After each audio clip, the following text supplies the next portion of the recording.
Hi friends, welcome to Ramya Sri vlog.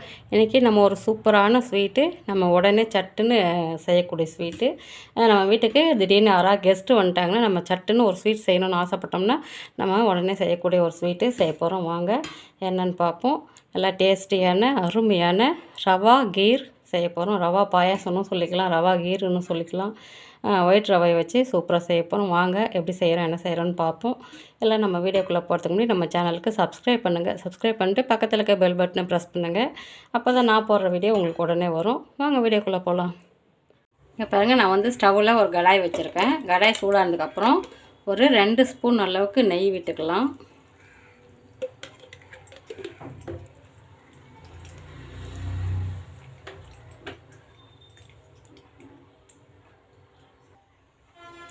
நெய் சூடானதுக்கப்புறம் கொஞ்சமாக ஒரு 10 போல் முந்திரி பருப்பு எடுத்து வச்சுருக்கேன். அதை வறுத்து எடுத்துக்கலாம். தீயாமல் நல்லா பொண்ணு வரவுல வறுத்து எடுத்துக்கலாம். பாருங்கள், முந்திரி வந்து இந்த மாதிரி லைட்டாக செவந்தால் போதும், ரொம்ப செவரணும்னு அவசியம் இல்லை.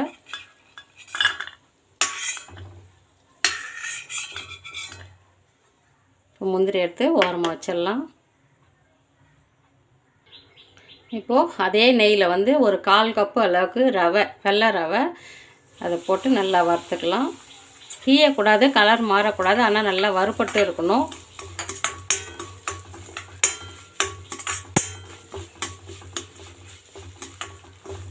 இந்த மாதிரி நெய்யில் வறுத்தோம்னா நல்லா வாசனையாக இருக்கும், சாப்பிட்றதுக்கு வாசனையாக இருக்கும், டேஸ்ட்டாகவும் இருக்கும். தீயாமல் வறுத்துக்கலாம். இப்போ பாருங்கள், ரவை வந்து நல்லா வறுபட்டுருச்சு. கலர் மாறாமல் இந்த அளவுக்கு நல்லா வாசனை வர அளவுக்கு நெய்யிலே வறுத்துக்கணும். ஃப்ளேம் வந்து நான் சுத்தமாக சிம்மில் வச்சு தான் வறுத்துட்ருக்கேன். நம்ம அதிகமாக வச்சோம்னா ரவை தீஞ்சிரும். இப்போது இதில் தண்ணி ஊற்றிக்கலாம்.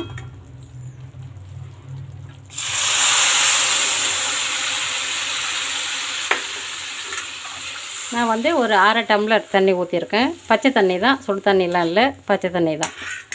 அப்படியே இந்த தண்ணியில் இந்த ரவை நல்லா வேகட்டும். இதில் ஒரு பிஞ்சு சால்ட்டு போட்டுக்கலாம்.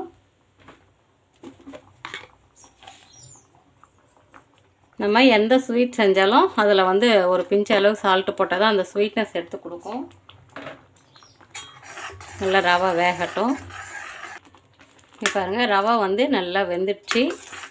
இந்த அளவுக்கு வெந்ததுக்கப்புறம் நான் வந்து 1/4 கப்பு ரவைக்கு 1/2 கப்பு சர்க்கரை எடுத்து வச்சுருக்கேன். அதை போட்டுடலாம்.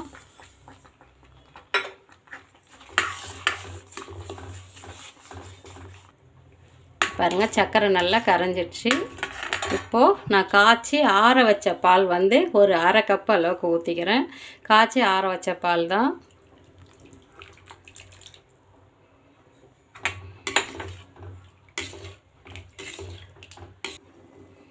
பால் ஊற்றுனதுக்கப்புறம் ஒரு 1/4 டீஸ்பூன் அளவுக்கு ஏலக்காய் பவுடர் போட்டுக்கலாம்.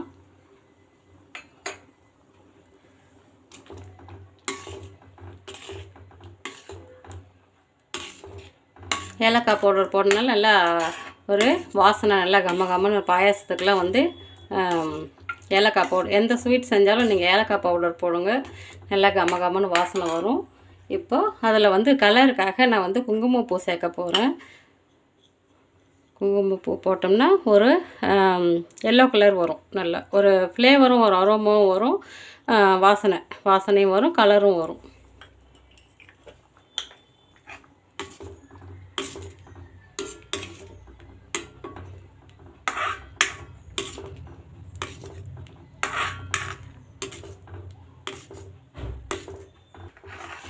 பாருங்கள், லைட்டாக வந்து நமக்கு அந்த எல்லோ கலர் வந்துடுச்சு. அந்த குங்குமப்பூ போட்டதுனால கலர் வந்துடுச்சு. இப்போது கொஞ்சமாக ஒரு 1/4 டீஸ்பூன் அளவுக்கு நெய் விட்டுக்கலாம்.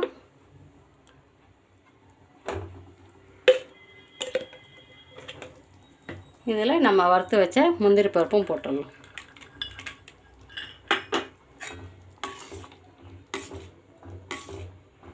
அருமையான ரவா பாயாசம், ரவா கீருன்னு சொல்லலாம். நல்ல டேஸ்ட்டாக இருக்கும், செம்ம டேஸ்ட்டாக இருக்கும். கெஸ்ட்டுங்க யாராவது திடீர்னு வந்துட்டாங்கன்னா நம்ம உடனே செஞ்சு கொடுக்கக்கூடிய ஒரு ஸ்வீட்டு. இதெல்லாம் வந்து சட்டுன்னு செஞ்சிடலாம், ரொம்ப லேட்டாக ஆகாது. சூப்பரான ரவா கீர் ரெடி ஆகிடுச்சு.